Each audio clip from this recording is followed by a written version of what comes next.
Aksi heroik petugas kebersihan evakuasi dua gadis cantik saat tenggelam.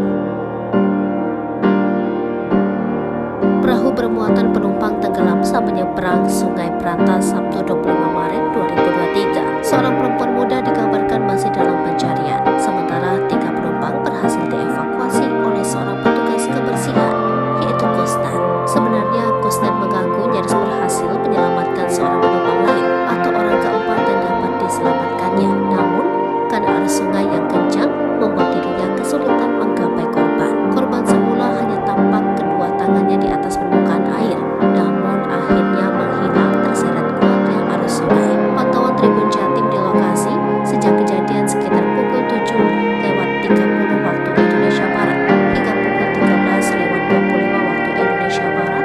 Proses pencarian terhadap korban penumpang yang dikabarkan hilang masih terus dilakukan. Korban yang hilang terseret arus diketahui bernama Desiree Penny Cindy Catherine, warga Karangpilang, Surabaya.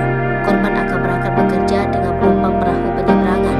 Tim Basarnas Kantor Pencarian Surabaya sudah mendirikan tenda posko operasi pencarian terhadap korban. Beberapa perahu karet dari berbagai instansi SAR diterjunkan melakukan penyisiran mencari korban yang hilang. 3 perahu karet tim SAR gabungan berkeliling di sekitar radius beberapa kilometer ke arah utara sesuai lajunya arus sungai.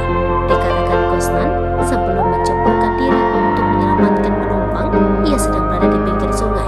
Saat mendengar jeritan histeris dari beberapa wanita yang meminta pertolongan, ia melihat kondisi perahu penyeberangan dalam keadaan miring separuh tenggelam. Selain itu, beberapa penumpang tercebur ke dalam sungai.